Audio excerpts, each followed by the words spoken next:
So welcome. Thank you for joining us for the second webinar in the EnVision Center series. I'm Lisa Frederick with First Pick, and I'm also joined by my colleague, Christine Dennis, who will be co-presenting today.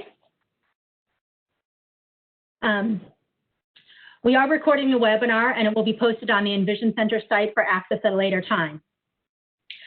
I know many of you joined us earlier this month for the first webinar, but I wanted to briefly just reintroduce the Technical Assistance Grant. In January, the Office of Innovation began working with two providers, First Pick and VCT partners, on training and technical assistance to support the EnVision centers. The first part of our work was to conduct site visits to a few centers from the first cohort of designees. We scheduled visits to Washington, D.C., Bowling Green, Kentucky, and the 3 centers in the Detroit area. First Pick was able to conduct in-person visits with Washington, D.C. and Bowling Green, and they're both really incredible centers and truly invested in their respective communities. Unfortunately, the Detroit visits were canceled due to the coronavirus. But those initial visits really provided a foundation for us to understand the needs around implementation and technical assistance moving forward. So we're now moving into the second phase of the grant to provide technical assistance to the EnVision Center community. And today's webinar is the second in a series of 8 topics aimed to support the implementation, growth, and success of EnVision centers. The webinar topics were identified by the Office of Innovation and correspond to the TA request that many EnVision centers shared with the Field Policy Management Regional Offices. In addition to the webinars, the grant supports direct technical assistance with individual EnVision centers. And the Office of Innovation is in the process of developing an automated method for you to submit your requests for TA assistance. But until that's developed, requests can be emailed directly to Maria Milligan, and we've just shared her email through the chat.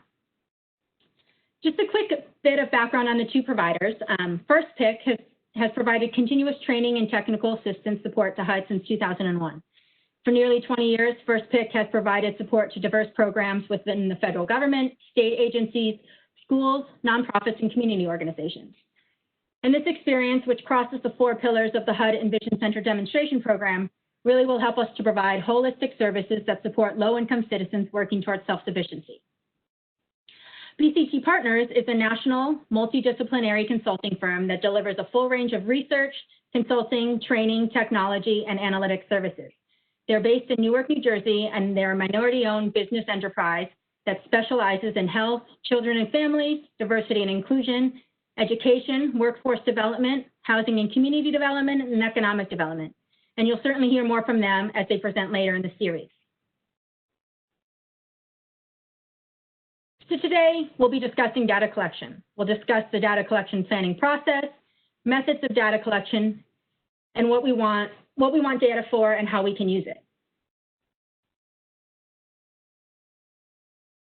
Just some quick housekeeping issues. So everyone's on mute now, but throughout the webinar, we'll stop for questions and discussions on the topics covered.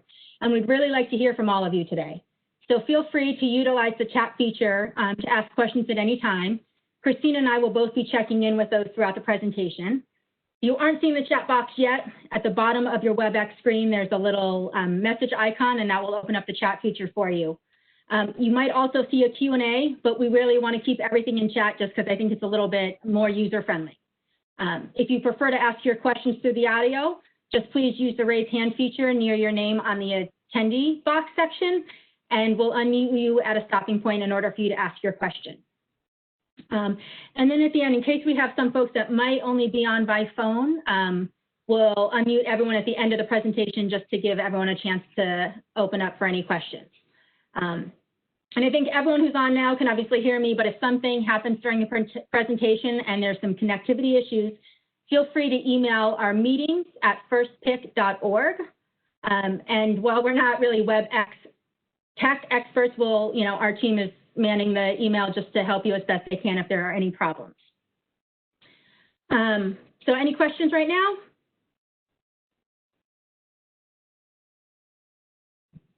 Great, we'll get started. As we're talking about data, we need data to ensure that our objectives are being met, that we're supporting the objectives we identified as important to accomplishing our goals, You know, if we need to change our goals due to changing circumstances, how will we know what to do? We want to look at the resources available. And I'd say the most available resources to, EnVision centers are your participants. So what do they need? How do they need it? And what other resources can, we bring in to support the goals? Overall, in terms of data collection, you need to have a plan. So looking at how you collect data, how you're going to store the data, and how we can use it most effectively. Finally, talking about some best practice. So again, we don't want anyone to reinvent the wheel. We know EnVision centers are doing a lot for all of their clients and participants. And so, definitely trying to find out what what has worked for other organizations and decide how we can adapt and modify that process to meet our own needs. What was apparent from the 2 site visits that we saw is that each, EnVision center is unique with diverse clients and diverse needs. And we know the nearly 50 EnVision centers are at different points along the implementation process. And so data, data collection is such a huge area, but there might be very small pieces that you're collecting down to large, longitudinal studies, and data can help you all along that process. You all have individual programs and services that are designed to address the unique needs of your individual communities. So again, data collection might look very different at each center. But through the discussion of this webinar, we're looking just to give an overview of the data collection process and kind of highlight some of the standard components of that plan and process.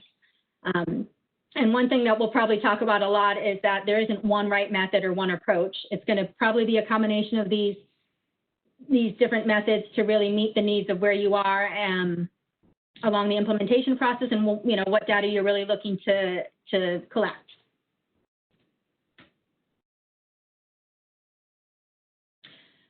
So to start, what is data collection? It's a systematic process of gathering information to address current issues faced by, our organization and clients.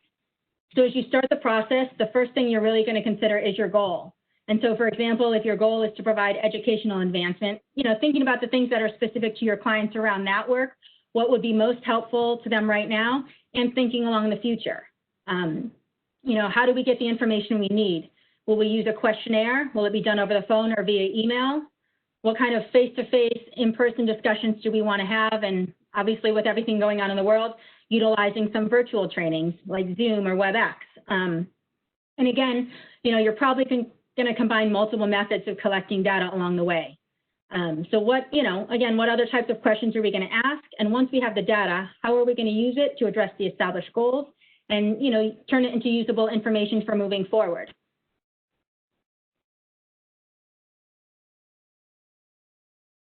So just to kind of take a step back, why do we need to collect data?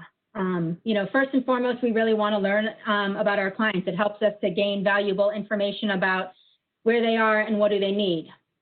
And as we look at, the individual clients, it's going to hopefully show us current trends and tell us more about our clients in terms of their needs, our processes, our goals. And from these trends, we can look and see if certain groups or needs might be combined to work with them in a more effective way. It also helps to help us look at kind of needs overall. If there are needs that are increasing, how do we continue to address that increasing need within our clients and the community? It might also tell us that there's a decrease in need, and so how can we better reallocate some of those resources to help other areas of our program and services? And certainly, as we're looking to resolve issues and look at quality control, how do we facilitate decisions that improve our service quality? Data can support our organizational decisions. Are we doing what is needed? Are we doing it well? And do we need to change our process in the future? We always want to continue to look at how we're meeting our client and organizational needs, and data is going to help us support those decisions. But beyond helping our clients, collecting and reporting data can help the center itself. Many grants require data gathering and reporting, and having a system in place will make it easier to create those reports. And funding and financial resources are, definitely competitive right now and scarce. And so having data to support your impact and effectiveness can strengthen your individual grant applications. Take a moment. Are there any questions? Okay, let's move on. So again, thinking about what we want to collect, we all know EnVision centers are designed to be hubs to assist people with resources and support, on their road to self-sufficiency, and that centers around these 4 pillars. We all know, you're kind of collecting basic data for monthly reporting around the EnVision Center demonstration. But as you grow and develop new programs or expand into existing ones, how can data help you support those efforts? During our site visits, we definitely heard some incredible stories, and we know each of you have them as well. And so how can we take those stories and put them into a system that will help, illustrate your success through data? And let's discuss each pillar a little bit more in detail.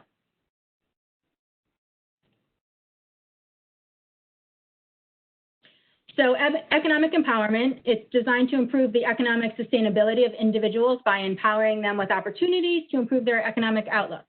There are a lot of activities and programs that your EnVision Center is probably doing in order to support economic empowerment. And one that's probably common to all of you is many of you, is workforce development. But we've also seen programs around home ownership, entrepreneurship, business development, apprenticeship programs, and youth employment programs. And some of the data, the basic data you may collect is around the number of individuals or participants in each program.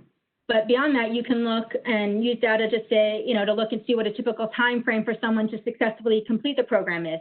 And knowing that, how might that change how your program operates? Also looking at data to see how training might have helped the participant to attain higher salaries or find, steady long-term employment.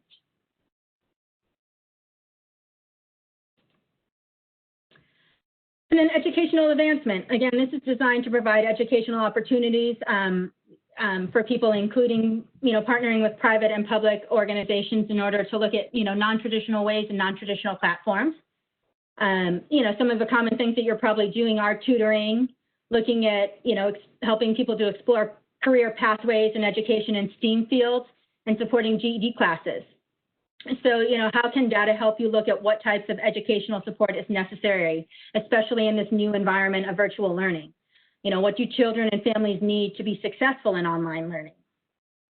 And how might your services need to change to support long-term educational attainment and the future success of your participants?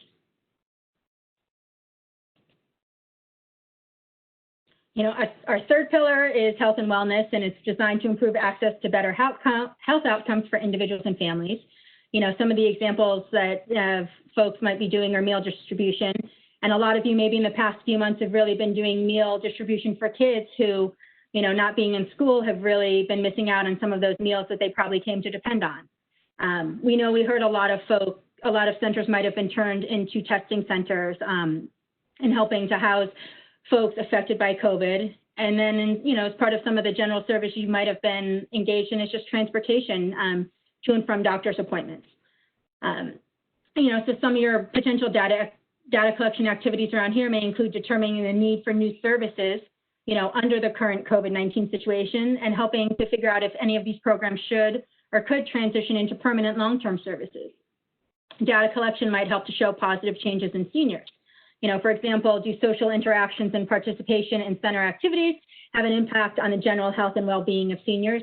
And how do we include more things like that to support kind of ongoing health and wellness as well?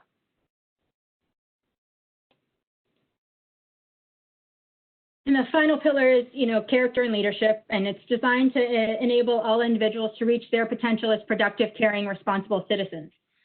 I know we heard from a lot of programs that were talking about activities such as participation in resident councils, also just engaging in the community through local advocacy and community groups, and mentoring programs. Certainly we know mentoring benefits both the mentees and the mentors. So data collection activities around this can help you identify the need for additional services that might really focus in on at-risk youth.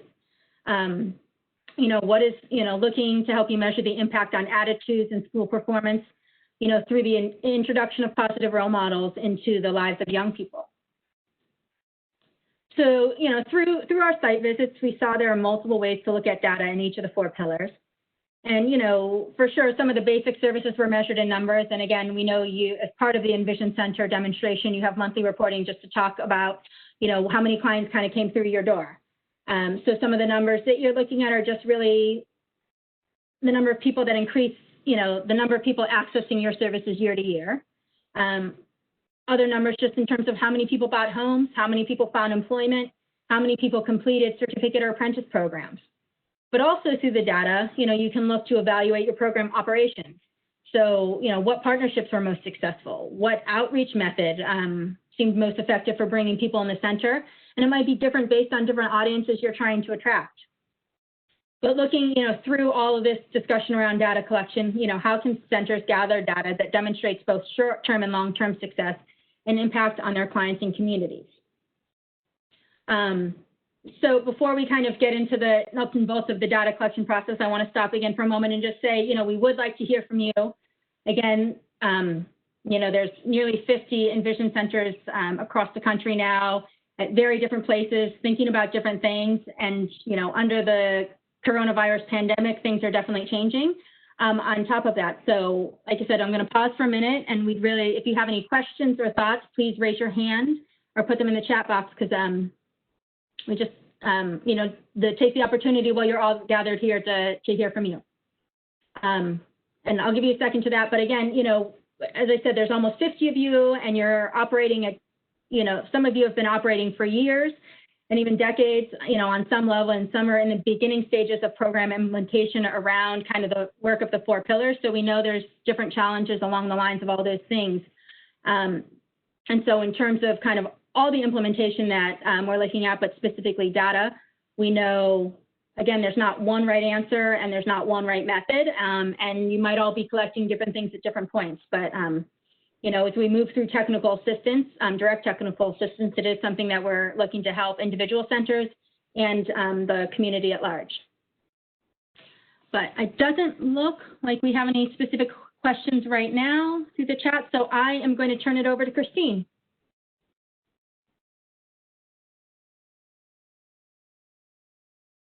Thank you, Lisa. Good afternoon, everyone. So let's talk about the data collection process itself. There are 5 basic steps to the process. Step 1, determine what information you need. What's your goal? Always comes back to what is your goal? What kind of information will help you make a good decision? The whole point is to meet the goals, make good decisions, improve our services, improve programs, and improve outcomes. Step 2, set a time frame for the data collection process. Is this something that we're looking at for future planning, or is this something we need right now, as in, within the next month to 2-month period? That's going to have a really big impact on how we set everything up, can also affect what we're able to do in a short time period. Determine your data collection methods. There are multiple methods, and we're going to talk about them here in just a couple of minutes. But you probably already have a lot of program data on hand, a lot of numbers, a lot of client information, that type of thing. What do you need to supplement that? How can you collect additional information to make those numbers make sense, show where they're coming from? Then you're going to collect the data. You're going to use one of the methods that we'll discuss. You may use what you already have on hand. You'll get everything together, and then finally you'll analyze the data and implement your findings. Are we meeting our goals? If not, what do we need to do to adapt?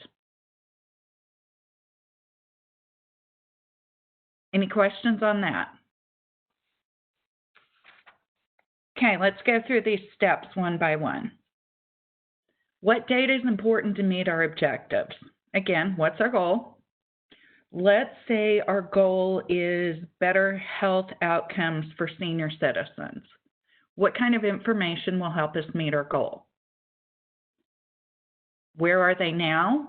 What are their current health conditions? Are they able to meet that? Are we assisting them in meeting all of their appointments, maintaining their medications? Is there something more we should be doing? All of these things we need to know. What types of data are available? Do we already have participant data, or are we going to need to collect info on potential users? Do we have people in other programs who are unaware of this or who would be good participants here, how do we get them involved? Got to think about our whole process and bringing as many people in as we can. Next one is huge. How will we collect, store, and sort the data to provide the information we need? Data by itself is just data. We have to process it to create information from that. Do we already have a system that we can do that? Do we have adequate controls in place? You always have to worry about protected, personally identifiable information and have a system in place to protect all of that for your clients. Are we going to need to develop surveys? Can we use the data we already have? Do we want to interview people? How are we going to get the info we want? And what are the best practices currently used?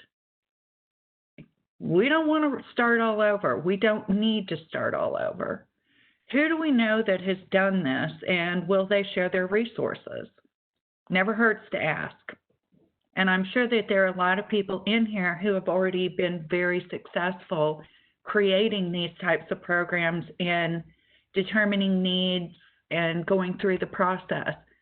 Ask them for help.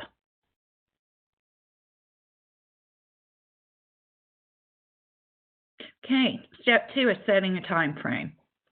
And a lot of this is going to depend on our goal. Is it a short-term goal? Are we trying to address virtual learning right now because that's becoming a short-term critical need? Or are we looking at something more long-term, setting up a new program, again, providing better health outcomes for our senior citizens? How long is it going to take us to get all of the information? Are we going to have to train staff, develop materials? If we're doing questionnaires, if we want to rely on a questionnaire or an interview, do you have staff in place who can sit down and just do that right now? Or are they going to have to go through a little training to get comfortable? If we have to develop materials, who and how? Again, is this project short-term or long-term? Will the data collected need to be entered directly, or do we need to allow time to transcribe? If you have a questionnaire, it's pretty simple to just take the answers, put it in the system. If you were doing interviews, focus groups, observations, you're going to have to take that information and somehow transcribe it into data that can be entered directly into the system for processing. Depending on your method, this may be pretty simple or it may be more complex. Does anybody have any questions yet? Okay, time frame factors again. In our ideal world, we're going to collect data on an ongoing permanent basis, and we're going to analyze that data as often as needed to identify, address, and monitor barriers. What kind of data do you collect on an ongoing basis? Participant file. Anything that your participants need to join the program, any interest, any applications, all of that is your ongoing permanent data. Use that as part of your process. Again, data can be collected and analyzed on a short-term or project basis. What are we looking for? If the data is collected in a limited time study, it's probably going to be less complete than what we can do over a longer time or through ongoing monitoring. You've only got so much time if you need something in place, within the next 6 to 8 weeks. You're going to go as fast as you can, get what you can, and get the program in place. Now, you may continue to collect data to help refine your process, and that's completely fine. You're never just using one method. You're always looking at all of your methods for what is most effective for answering your questions.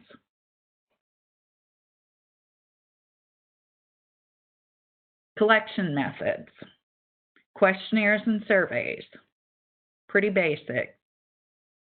Interviews, focus groups, love those. We'll talk about that in a second. Observation, documents, and records. I want to stress again, the documents and records are information you already have on hand. That is your program information.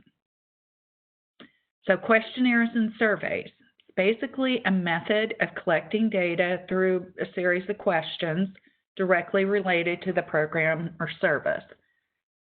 You put together a piece of paper that lists out all your questions, yes, no, maybe, true, false. Pretty basic. It's going to be great at helping you understand the general characteristics of a group. It's designed to collect data. The design is the focus. Are we getting the questions that we want answered in here? And it's probably a good idea to ask it in multiple different ways just to verify accuracy. It's easy to administer. It doesn't take a lot of training to hand out a questionnaire and then collect it back. That's the drawback as well. You don't have an opportunity to have that discussion, to get feedback, to clarify all of those important things to do.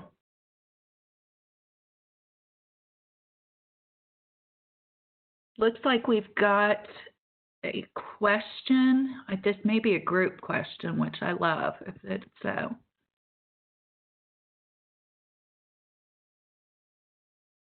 Okay, Nick is currently leading an assessment and would like to talk about some internal program evaluations towards the end. Okay, Nicholas, park that one, but we're going to come back to you, and we hopefully are going to have enough time to talk about some of that. So, interview and focus groups. The method of collecting data through a one-on-one conversation with individuals, small groups, collect data, satisfy specific program service under discussion. Gives us an opportunity to follow up, get additional feedback, grab the additional information. Okay, so you are satisfied with how this has been done. What would your ideal program look like? It's a great way, again, when you're developing programs or trying to improve your service. What more can we do? Are you using everything that we do now? Are we offering things that nobody's using? If that's the case, then let's do that someplace else. Use that funding to expand it in a way that's more practical. We want in-depth discussions. We want to have questions and answers discussion group. As the interviewer or as the leader of a focus group, you're going to have a staff person who's leading this. It may be very structured where they're going through a list of questions and we're just getting those answers. It might be semi-structured where you're throwing out topics and letting people talk. Maybe unstructured in that you're just letting the participants figure it out themselves. Nothing wrong with any of those methods. It's what's going to work best for you. The tough part is going to be recording the data, and you're going to have some training to learn how to summarize without bias. And by that, we basically mean cannot just say everyone agrees that program is good. Okay, that everybody says things are fine. That doesn't really tell us anything. What do they like? What do they not like? What kind of things would bring better outcomes in their opinion? Always got to talk to your participants. You've got to see what they feel about it. They're the users. You're the provider. And the more information you can get from your users, the better job you can do of providing service. Any questions yet?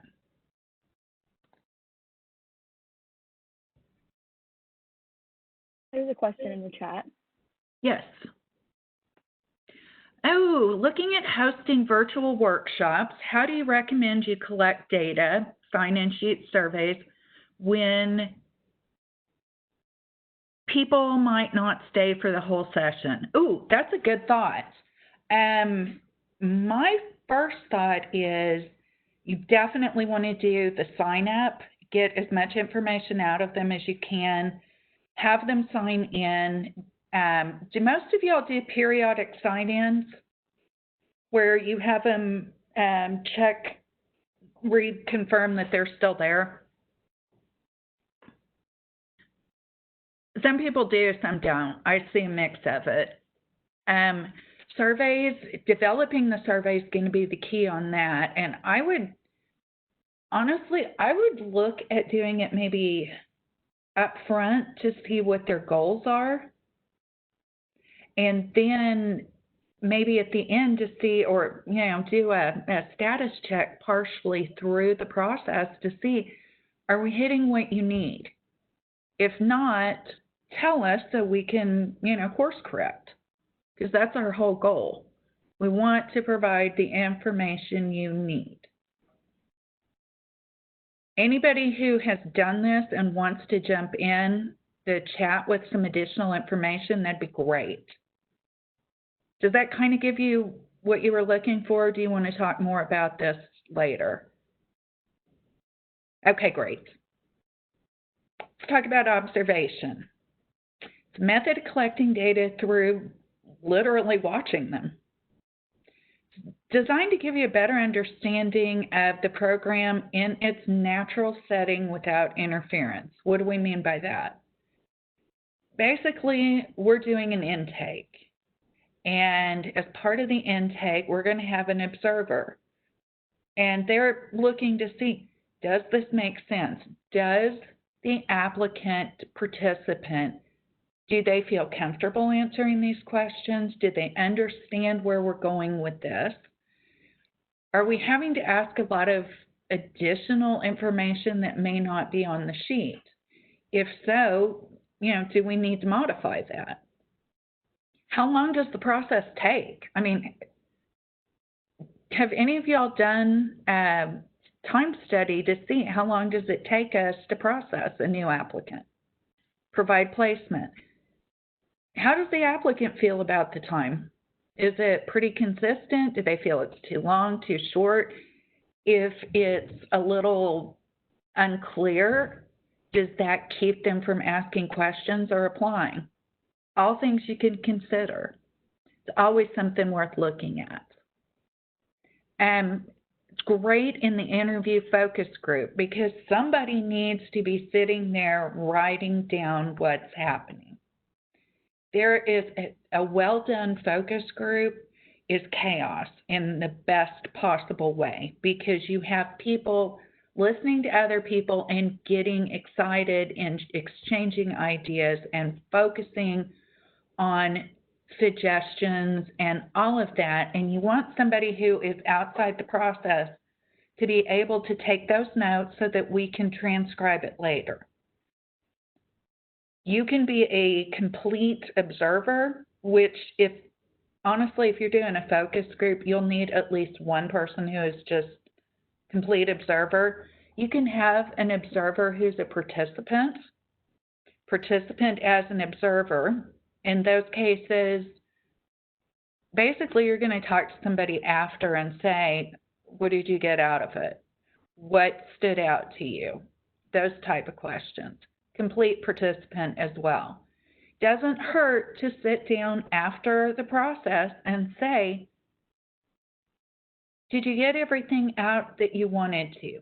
Are there any other questions, comments, anything else that you think we need to know that will improve how we offer programs and services? You may have to have training to record the data without bias, and that's fine. Again, bias is not used as a bad word in this. This is just making sure that it is as objective and unfiltered information data as possible. Okay, any questions? Okay, collection method considerations. Again, focus groups allow for multiple narratives. You can have a lot of different discussions in there. Interviews, one-on-one, you can get a good perspective, a good impression. You can get their story. Surveys are great for documenting an individual's perception, their perceived experiences. Yes, I feel like this takes too long. No, I think the time is reasonable. Yes, you need to follow up more often, whatever the case may be. Interviews and focus groups, when done right, are going to be time-consuming. They're going to be resource-intensive. Not necessarily dollar resources, but time resources. You're going to have an investment there. The quality and reliability, it's going to come back to who is conducting the interview, the focus group, all of that. There's always a potential for bias. So again, making sure that you're presenting as unfiltered as possible is what your goal is. Again, you're going to use more than one method. I can almost guarantee you. And that's fine. You just need to see what works best for us and how will we get the information we need. How are we doing on questions? How to increase the response rate for surveys. I would love for people to give some feedback on that. How do you all get your response rates up? Depending on how you're doing it, who is doing it, I've seen a couple of different methods. I've seen people who I was working with a housing group, and they sent out residents. They trained college kids. They got a volunteer group, and they went and worked with the elders. And as part of that, they were able to get better responses because everybody knew who they were. And they were also able to get an education from the elders. It was a great system all the way around. Obviously, the information that was being collected was not highly confidential on that because, you couldn't do that. Yeah, I want to turn that, let's leave that one circulating for the group and see who's had some success increasing that response rate. Because she's right, that is the biggest issue.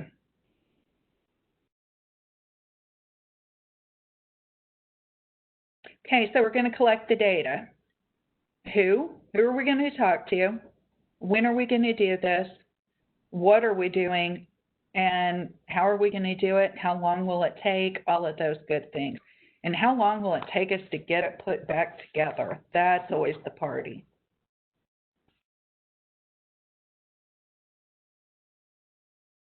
Got multiple types of data, and we've talked about this. We have quantitative data, numbers-based usually. That's information that you keep on hand.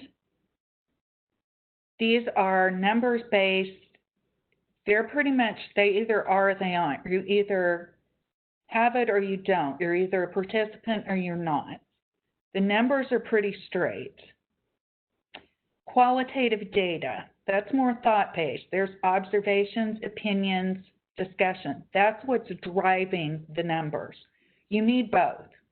There's no just one way to do this. You're going to have to take a lot of different ways to do it. Got a lot of discussion going on in the chat. I'm going to ask you, hold on just a second, and we'll get to you in just a second because there's some good information going on in there. Okay, qualitative data. It tells the story. This is the stuff that supports the numbers. This is your driver. Gives you a better understanding of the issue or the problem by giving you the detail. Again, can be very labor intensive. And the results may not be general enough for policy making and decision making purposes. That's something you have to consider. What's our goal? Are we trying to set policy or are we trying to develop a program? And that's your call. I mean, so much of this is up to you to determine. Quantitative data, again, it's perceived to be more credible because it's not opinion. It's great at summarizing, great at organizing. It's a great way to identify trends. We had this many people apply last year. We had this many people apply this year. Do we see an increase in need? Are we seeing a decrease in need and use? What do we need to worry about here? Do we need to, and again, the drawback is we know the numbers, but we may not know what's driving them. So we still have to go back to the quantitative data or to the qualitative and find out what's driving.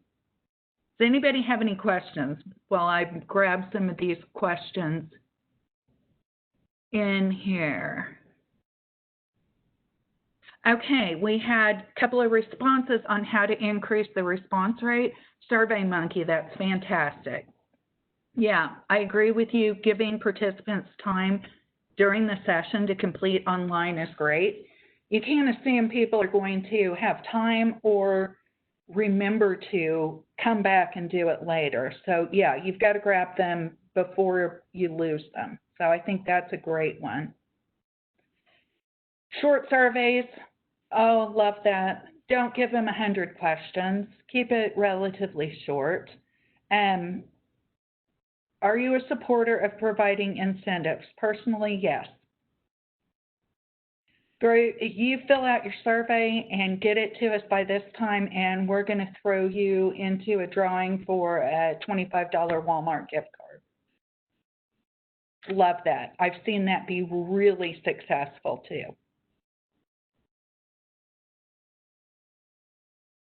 Oh, here's a great question. And I don't know the answer to this, but I'm sure somebody in here does.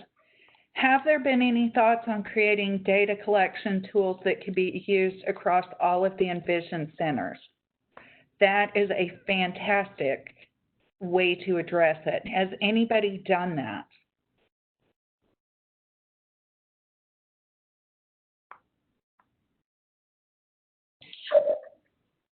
So, Christine, this is Lisa. I can chime in. I know, so for all of you folks, part of, the work with the Office of Innovation is, is looking at things that can be helpful across all EnVision centers, and that's part of technical assistance for sure. And so certainly, some of the questions and things we've talked about a little bit are trying to see what the commonalities are, because there are some in terms of all the EnVision centers, and yet each center, is unique and has its own pieces, but there are some commonalities in terms of not reinventing the wheel and thinking about things. So, I mean, I can't speak for the Office of Innovation or saying that we're definitely creating a system, but as part of technical assistance, both individual and in the broader sense, collecting this information so that, we can look at recommendations and say, this would be helpful. These are things that EnVision centers really can focus in on their own. But in terms of looking at the demonstration as a whole, it might be helpful to support things in this way. So, as this is new, it's definitely an ongoing piece. So it's not a set answer, but something along, over the year of technical assistance and this grant that we're looking, for as well. Yeah. And there's an excellent point in here as well. Increasing feedback, yes, which is important, but what's the important part is that the participant knows that the information they're giving is being listened to and acted upon. What's the point otherwise? Why should I give you my long opinion and my thoughts if all you're going to do is give me lip service? Yay, thanks, fantastic. you do have to have that in place. And I know Lisa's going to talk a little bit more about that as we get into that analyzing data and implementing findings. But yeah, that's a great point.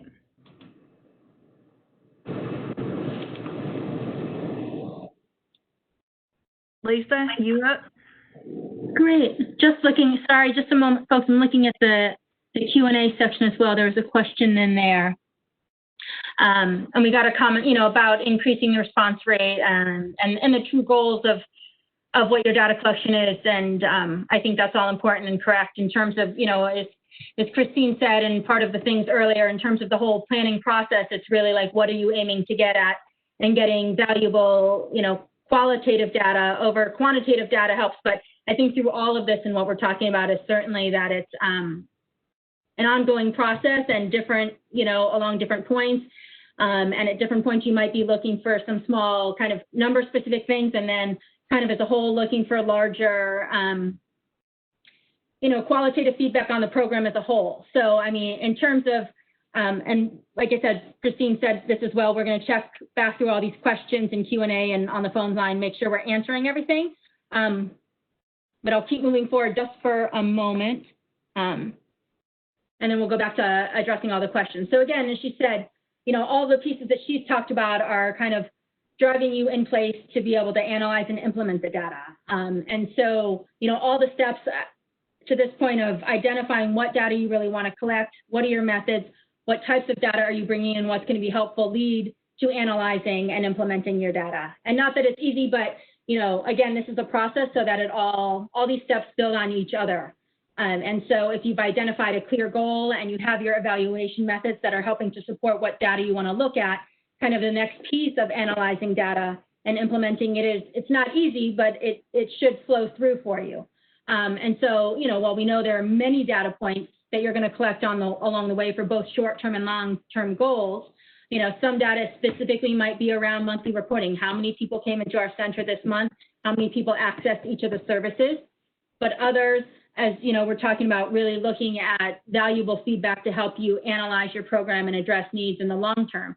And so in terms of analyzing and implementing your data, you're taking all those pieces into it. So whether you're just analyzing it for hard numbers or analyzing it to really implement change moving forward. But regardless of kind of all the reasons that you're collecting data and what you're going to do with it, there are a few things just to kind of consider as part of the data management process. So a few things to consider in terms of your system around analyzing data. And that's kind of around your data management plan. So, when you look at your overall data management, you should have some sort of plan in place, and that's really going to help you organize, store, and protect the data. With a lot of the folks that we're working with, there's some requirements around protecting personal data that's collected and making sure it's only accessed by those folks who have a legitimate purpose to access it. So there might be certain data points that are kind of open and public, but there might be things that are a little bit more private, and we want to always have in our plan throughout this process of how we safeguard those things. And then, as Christine mentioned, there's multiple methods of how you're going to be collecting things, whether that's through observation or surveys or questionnaires. But in terms of a good data management plan, you want to consider how you're going to transcribe notes and other data in a manner that keeps it consistent and doesn't distort the information you're trying to collect. She also talked, in terms of some of the different methods, the guidelines you establish as part of your observation can be helpful in your process of data management as well. So really, if the information from your survey or other, handwritten accounts is added to your tracking and analytical tool, what do you do with the originals? How do you keep that information? So again, kind of the whole process of managing all this information you've come in, you want to think about how you deal with that.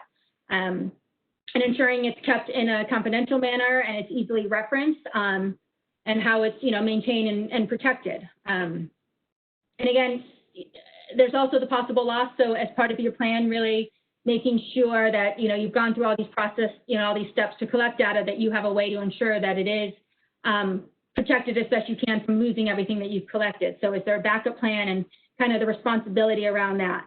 And so all of this plan, it could be helpful just to develop a checklist for each of these components and make sure they're in place.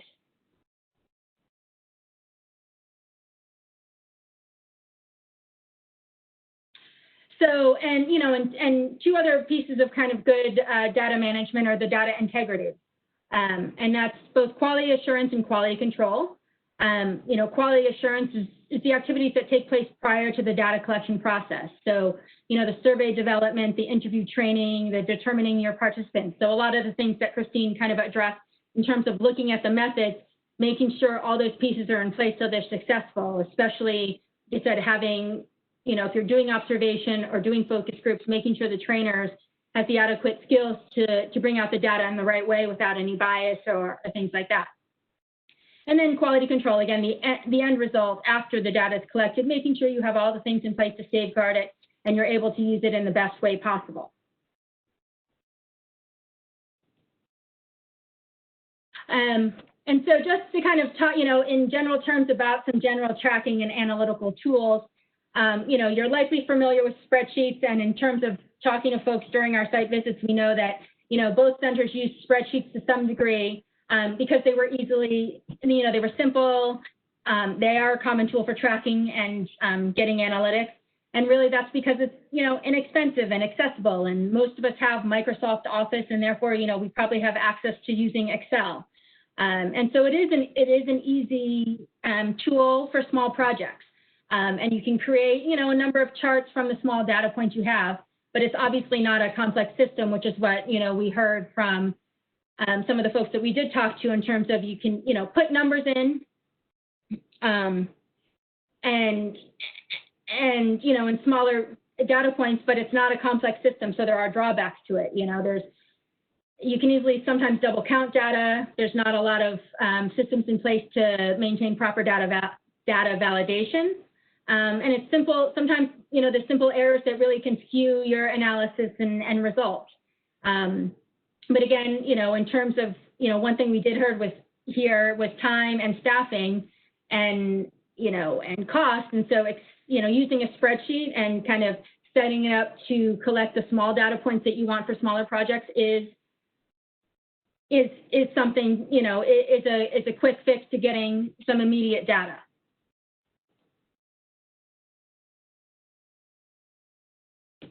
And so on the other side of that, you know, the larger piece is really getting a database, which is, you know, one question that we had earlier, is there some larger database that can be put together to kind of collect multiple things, you know, so a database system is definitely more complex, but it is also more flexible in a way to track and analyze data once it's been set up, because there's usually a set of analysis tools already built into it. I mean, there is usually a significant expense to it, but if you're, you know, if you're getting down the road to really look at these long-term studies and large assessments, it might be good to invest in that. So again, you know, as we talked about and Christine mentioned, there's no one right method, and it's all about kind of your timeline and what are your goals for your data collection, and short-term goals, long-term goals. And we know that funding is an issue, but you know, as folks start to build out their programs and services within their EnVision Center and start thinking about what they want to use data for, starting and thinking about investing in a database software system that really can, you know, give them more depth of their data, you know, it might be an investment worth looking into. You know, database systems and software systems are a little bit more secure than Excel, and they usually provide an automatic backup and recovery system. But in general, you know, both, to some degree, both spreadsheets and databases can be effective methods. And, you know, it's hard to say this, but so many of these things come down to what the preference is of the individual EnVision Center, what you're really looking for. And again, so Excel is just it's simple, easy, and accessible in the moment. But in terms of long-term viability and really helping you to evaluate and look at your program, starting to invest in a software system might be the answer down the road.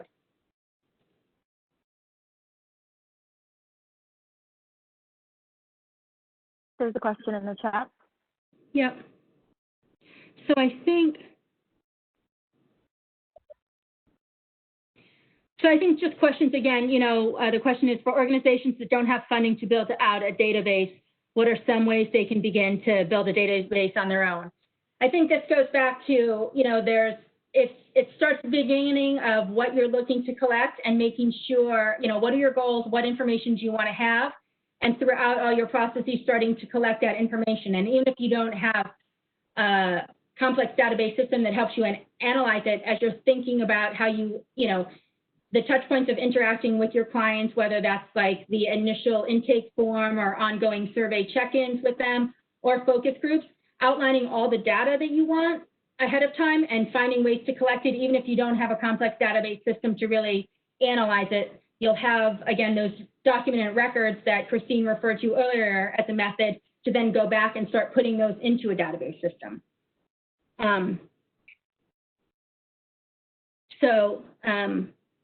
There's also a question of that. I'm going to finish these 2 slides and then come back to some of these questions so we have a moment to get all of these. So just, and again, we're sharing this out because to this point, the question, one of the software pieces that you might have in place, or there's various case management software pieces that do align, you know, with public housing work and working with your clients.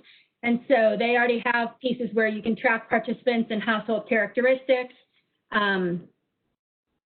You know, they have different data points that you might already have your system in order to reference and pull out some of your data moving forward. So we just wanted to flag that as a piece for you to think about it as you're looking at your data collection process. And then I'll move to the next. And so, you know, I think in general, data collection has become a very large, you know, business, so to speak, and there's so many pieces, so much development, software developed around this, specifically around thinking customer relationship management software, or CRMs. And these are large, very complex systems that can be tailored to meet the immediate needs of folks. And again, we just wanted to kind of flag this as an option. It's definitely a huge investment, but I think in the long term, will certainly help you look at your data over longer periods of time. So I know we're getting on time and there's lots of questions, which is great. So I just want to kind of move to that point. So again, you know, we're summarizing that through all of this, you know, the most important piece is putting out your objectives first, figuring out what you're looking at. Again, is it just collecting numbers, or is it really collecting information on how your participants move through the program, what is successful, what isn't? Again, and then how we collect, store, and sort all that information, and how we use that to adapt to things. But I apologize for, you know, we're catching on time, but we are open to staying and answering this question. So, Jana, if you want to open up the lines, and Christine, if you can help me just look through some of the questions, and we can try and share out some of the pieces. Just as a note, we can some of the larger questions. I think some of the original questions, there was a question about needs assessment and program evaluation, and you know, the participant said, you know, he's only one staffer right now tasked with doing this large program evaluation. And I think, you know, to Christine's point, please chime in that it is thinking about the process and a long-term thing, and data collection is a process, and it's not, you know, there are short-term goals to things and long-term goals, and certainly a program evaluation and assessment is going to have both of those pieces in different methods. And while there might be a time frame to move it forward, certainly trying to plan it out and see what the most important pieces are to you. But I would say not to plug, you know, the larger grant of the Office of Innovation is really to help, you know, for folks in this position where you're really trying to move forward with a big project, you know, reaching out to the Office of Innovation and saying, you know, we'd like some direct technical assistance around this. That's what this grant is out to help you for. Yeah, I would strongly recommend using the technical assistance. That's why it's there. And there's no point in you having to relearn everything if somebody can come out and help you do it, particularly if you have a very small staff, and that's really common. So ask the questions, ask for the help. There's a question here. There are federal websites that include lists access to validated tools, instruments on various topics. Do you have any recommendations for where to find good tools? Does anybody have any suggestions on that?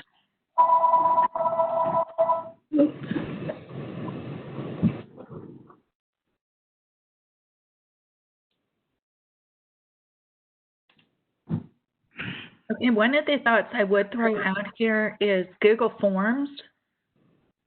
I've heard a lot of people who, I don't know if anybody in here has used it, but I know quite a few people have used Google Forms, and it's basically a way to set up a survey, and then as they come, the responses come back, they go into a spreadsheet. So that's going to help you out a lot. You know, you're probably not going to be able to get super in depth with it, but that's okay. What other questions have we got here?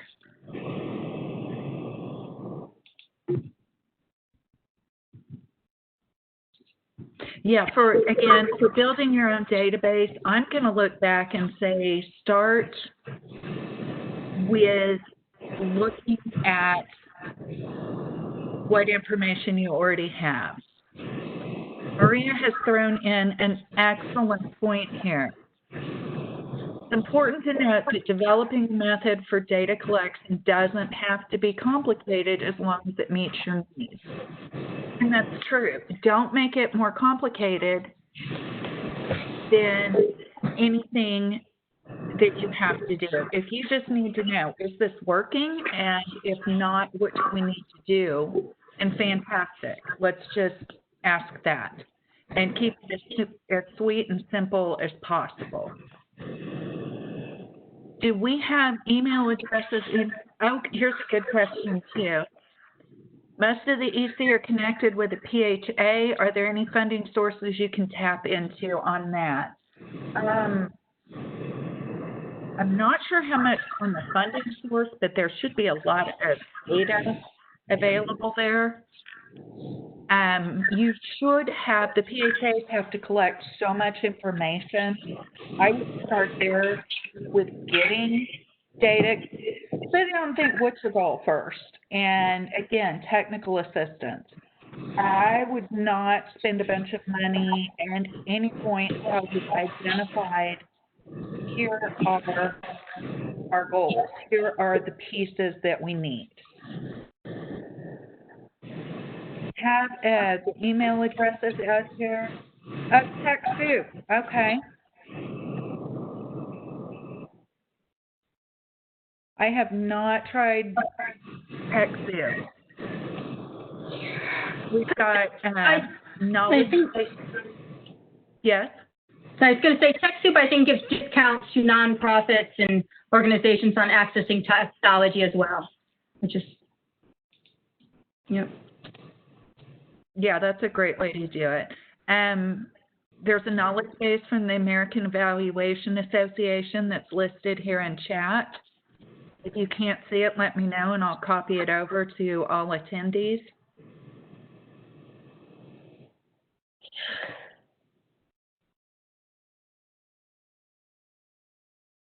What other questions have you got? I know we went a little long and I don't want to cut anything off. I am going to ask if first, okay, you can't see the link, then let me copy it. So I'll just briefly share, again, this is Lisa, data, again, to Maria's point and what Christine shared out, that, data collection can be a huge endeavor, but it also can be very simple, depending on what you need. And I think what we want people to think about and what Christine talked about too, in terms of time frame and looking at, all the data you want in terms of short-term, long-term, and, short-term, mid-term, long-term goals.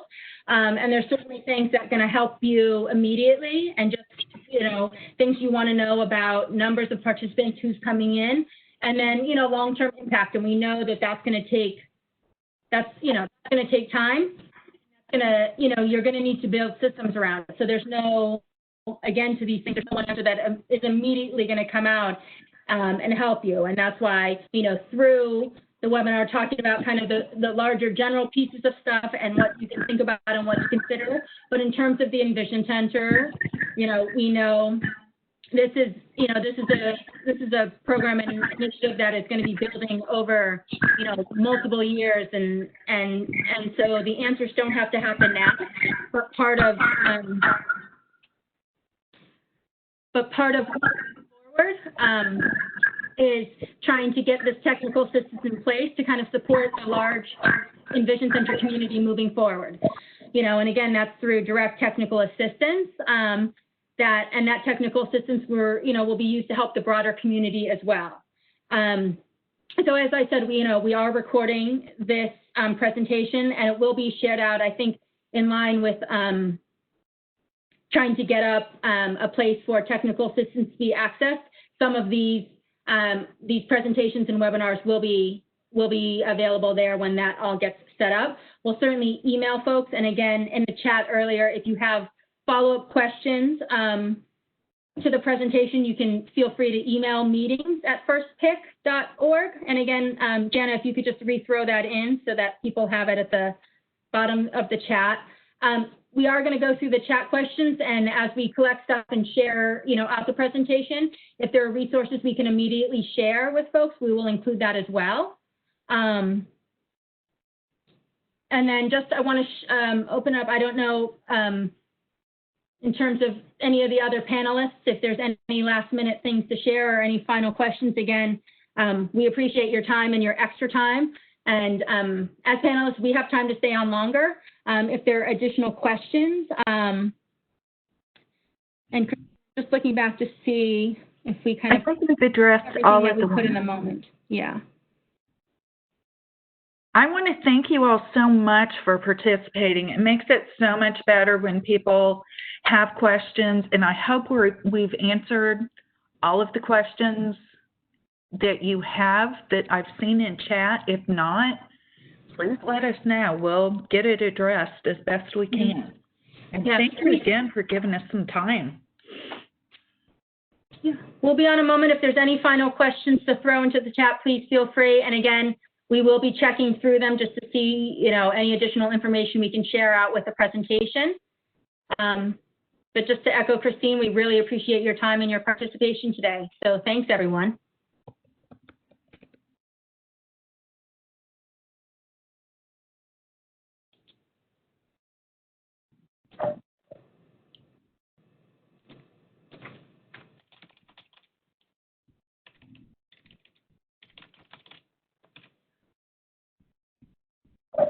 And on mute, okay.